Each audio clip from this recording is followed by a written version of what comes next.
Alright mga kapatid, panoorin naman natin tong video mula kay John Reps mga tol. Actual video daw to mga tol ng pagpapalayas ng Amerika at Canada, no, sa mga eroplano ng China at Russia. Sabi nga rito, hey, hindi na daw nakapalag ang strategic bombers ng China at Russia nang palayasin sila ng Amerika at Canada. Saan, no? Yan ang ating aalamin mga tol. Ito. In-intercept mga kapatid ng American at Canadian fighter jets in Alaskan airspace mga tol. Ito, panoorin natin tong videong to mga tol. Pero bago natin to simulan, huwag mong kalimutan mag-subscribe. Click mo na rin ang notification bell para ma-notify ka whenever na may mga bago tayo reaction video ganito. At syempre kay John Reps na rin, nakalagay po ang link ng videong panonoorin natin sa ibaba. Pwede mong puntahan. Click mo lang ang link na yan kung gusto mong panoorin yan nang walang nagre-react katulad nito at nagbibigay ng commentary. At syempre, huwag mo rin kalimutan mag-subscribe kay John Reps mga tol. So, huwag na natin patagalin pa. Panoorin na natin to mga tol. Hindi na nakapalag ang mga eroplanong pangdigma ng China at Russia matapos harangin ng mga fighter jets ng Amerika at Canada habang nagsasagawa ang mga ito ng Joint Air Patrol sa Alaskan airspace. Pero ayon sa Russia at China ay wala naman umano silang nilalabag at nagsasanay lamang umano sila. Yan ang hirap no? Todo explanation sila Samantalang kapag tayo gumagawa ng mga ganyang mga bagay sila ang siga no. Ito lalo na tong China mga tol.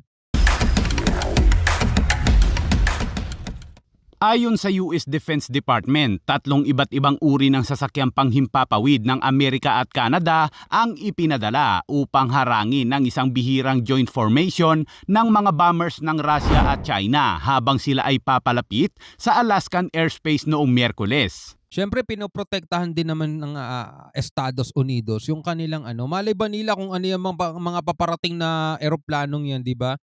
Kung tutulog-tulog sila sa pansitan, ano mangyayari sa kanila? So pupuntahan nila yon, lalo na kung wala namang paalam sa kanila na dito sa airspace na to ay magsasagawa kami ng exercises namin. Ang mga Russian bombers ay hindi estranghero sa Alaskan Air Defenders, ngunit noong bombers pa yan. Miyerkules ay minarkahan ang unang paglitaw kasama ang mga Chinese aircraft sa Alaskan Air Defense Identification Zone o ADIZ. Isang F-16 at F-35 ng Amerika at Canadian F-18 ang umano'y humarang sa 2 Russian Tu-95 strategic bomber at 2 Chinese H-6 strategic bomber. Biruin mo, di ba? Sa airspace, biglang may lilipad na 2 komunistang bansa, di ba? Tapos magkakampihan, tapos parehong mong kalaban. Maaalarma ka talaga at maaalerto ka. Bukod sa 3 fighter jets ng Amerika at Canada ay nakahanda rin ang mga F-22 Raptor ng Amerika na nakabase sa Elmendorf Richardson sa Alaska upang mabilis na makapagresponde kung kinakailangan.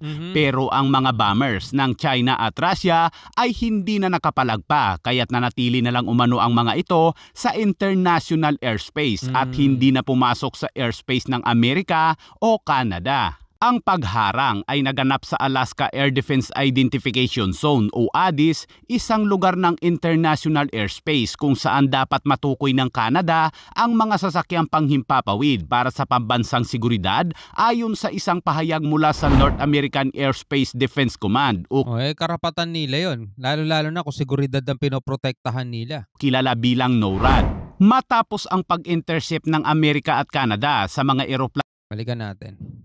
Ayon sa isang pahayag mula sa North American Airspace Defense Command o kilala bilang NORAD. Matapos ang pag-intercept ng Amerika at Canada sa mga eroplano ng China at Russia ay kaagad na naglabas ng isang pahayag ang Russian Ministry. Sinabi nito na ang Russian Tu-95 strategic bombers at Chinese H-6 strategic bombers ay nakikibahagi sa mga patrolya sa ibabaw ng Chukchi at Bering Sea sa North Pacific. Dagdag pa nito, sa 5 oras na paglipad, ang Russian at Chinese bombers ay sinamahan ng Russian Su-30 at Su-35 fighter jets pero wala naman umano silang nilalabag na airspace.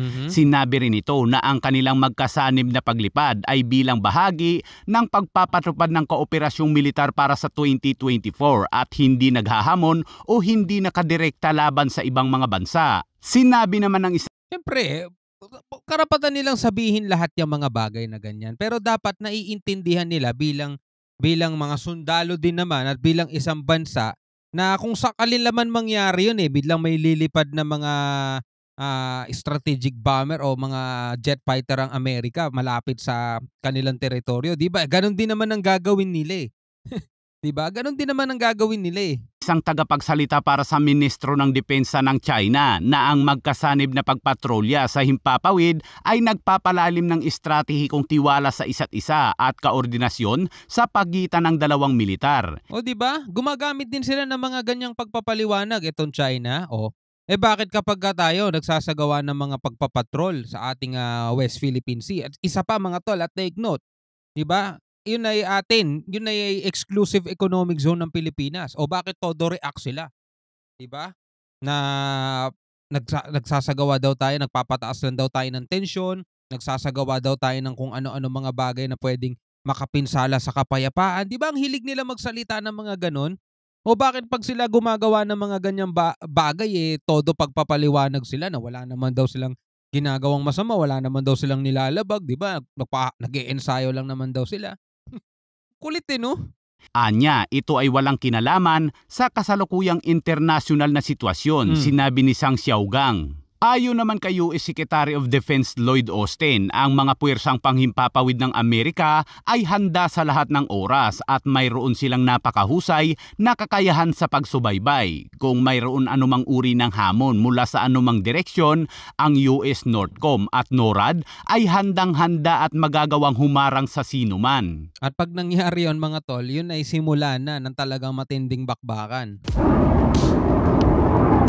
Ito yung actual footage.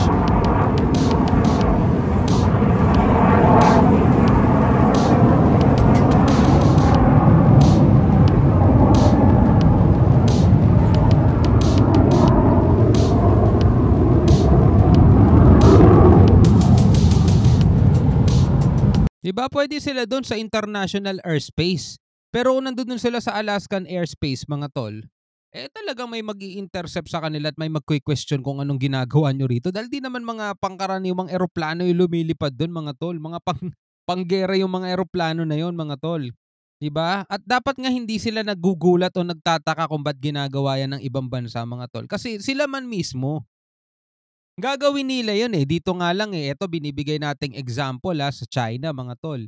Kapag nagsasagawa tayo ng ating mga pagpapatrolya rito sa karagatan, 'di ba? Kasama Pilipinas at ibang bansa, 'di ba? Nagre-react din naman sila.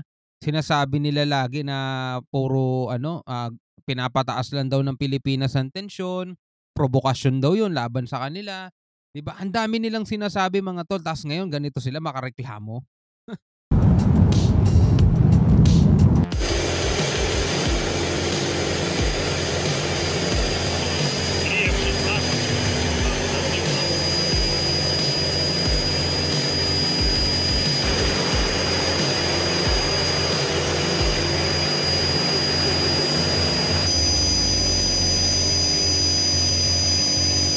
Well, itong actual footage na yan mga kapatid, pwede mo na yan panoorin kay John Reps mga tol. Binigyan lang natin to ng opinion at reaction video dahil kailangan kasi natin maging aware no sa mga ganitong mga bagay. Kasi kahit ito'y walang kinalaman sa ating bansa mga tol, pag naglabanan tong mga bansang to mga tol, damay pa rin tayo.